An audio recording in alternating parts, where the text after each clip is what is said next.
horas.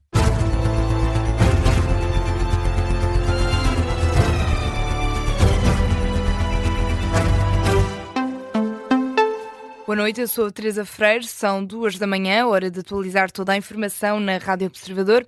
Donald Trump faz mais uma ameaça ao Irão. Se não houver um acordo, os Estados Unidos vão enviar tropas terrestres para Teherão. O presidente dos Estados Unidos fez várias declarações ao longo deste domingo, ameaçou atacar pontos e infraestruturas elétricas, disse que um acordo está para breve e afirmou também que vão destruir o Irão caso o país não abra o Estreito de Hormuz até terça-feira.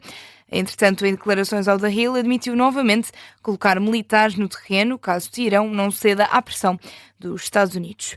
O Irão já reagiu. O porta-voz do Ministério dos Negócios Estrangeiros garante que se Trump cumprir estas promessas de destruir todo o país, o Irão vai retaliar qualquer ataque. Citado pela ABC News, o porta-voz iraniano diz ainda que se Teherão atacar, o alvo serão as infraestruturas que pertencem aos Estados Unidos ou que estejam relacionadas de alguma forma com o país ou que contribuam para as agressões norte-americanas contra o Irão.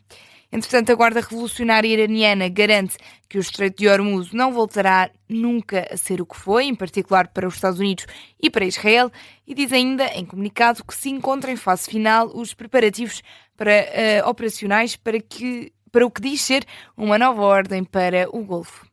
A NATO fez este fim de semana 77 anos. O Major-General Carlos Branco considera que a aliança deve repensar se pretende manter-se apenas como uma força de dissuasão. Ou se, pelo contrário, devido às ameaças na Europa, pode optar por alargar a estratégia com ferramentas ofensivas. A grande questão é saber se a NATO, que pretende hoje, e estou a falar apenas na lógica dos europeus, é fundamentalmente um instrumento de dissuasão ou quer ir mais longe e fazer mais qualquer coisa. Isto reporta-se fundamentalmente à Rússia. Da ameaça percebida da Rússia ou seja, que a Rússia vai conter-se no seu espaço, então aí a NATO deve preocupar-se fundamentalmente com a dissuasão. Se a percepção for outra, ou seja, que a Rússia está numa postura agressiva e vai atacar a NATO, então aí a NATO terá outra função e outra postura. Ou seja, em vez de uma postura defensiva, terá que passar a ter uma postura ofensiva. O Major-General Carlos Branco, em entrevista à Rádio Observador, e quanto à ameaça de uma eventual saída dos Estados Unidos da Aliança Transatlântica, Carlos Branco descarta para já esse cenário. O Papa Leão XIV convocou uma vigília de oração para a paz, está marcada para o próximo sábado, dia 11 de abril.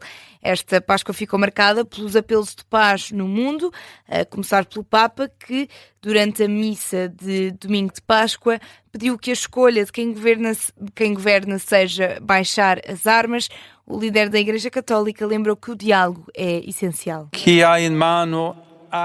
Quem tem armas nas mãos, que as deponha. Quem tem o poder de desencadear uma guerra, que escolha a paz. Não uma paz alcançada pela força, mas sim pelo diálogo. Não movida pelo desejo de dominar o outro, mas pela vontade de o encontrar. Estamos a habituar-nos à violência. Resignamos diante dela e tornamos-nos indiferentes. Indiferentes à morte de milhares de pessoas.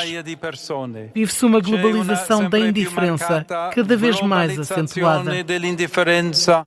O Papa Leão XIV, na primeira homilia de Páscoa, enquanto líder da Igreja Católica, 50 mil pessoas assistiram ao vivo à celebração no Vaticano.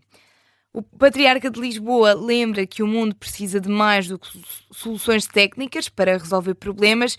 Rui Valério apela à sensibilidade do ser humano para facilitar a resolução dos problemas do mundo. Na homilia do dia de Páscoa, celebrada na sede de Lisboa, Rui Valério apresentou uma leitura crítica da sociedade atual, marcada no seu entender por um profundo materialismo que reduz a vida ao útil, ao imediato e ao visível. Alerta que este fenómeno conduz a um analfabetismo humano e espiritual. Na política nacional e numa altura em que se registra um aumento significativo da sinistralidade nas estradas, o primeiro-ministro surgiu sem cinto de segurança no carro num vídeo publicado nas redes sociais. Um vídeo comemorativo dos 2 anos de governação que está a causar polémica. Vamos ouvir aqui um excerto desse artigo.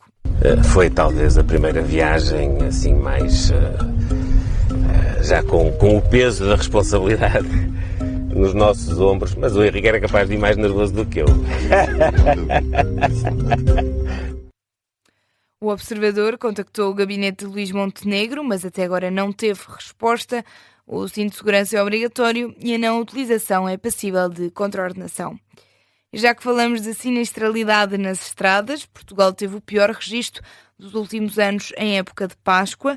A Rádio Observador, Joana Machado, da Divisão de Comunicação da GNR, faz um balanço das contraordenações na estrada. Fala em quase 200 detenções entre sexta-feira e domingo. Foram fiscalizados mais de 22 mil condutores, tendo sido detidas 199 pessoas por condução sob o efeito do álcool e ainda 59 por condução sem habilitação legal. No âmbito da fiscalização rodoviária foram registadas 3.619 contraordenações, destacando-se 669 por excesso de velocidade, 129 por uso indevido do telemóvel durante a condução e 97 por excesso de álcool. Joana Machado, que diz que não se consegue encontrar uma razão concreta para o aumento da sinistralidade, que já vai no triplo do número registado no ano passado. Não conseguimos dar uma justificação cabal para este tipo de aumentos de números. Agora, temos sim uma preocupação muito acrescida, tendo em conta o elevado número de vítimas mortais que temos já este ano, 12 vítimas mortais, que é um número muito elevado, muito aquém daquilo que tínhamos previsto como aceitável para esta época festiva.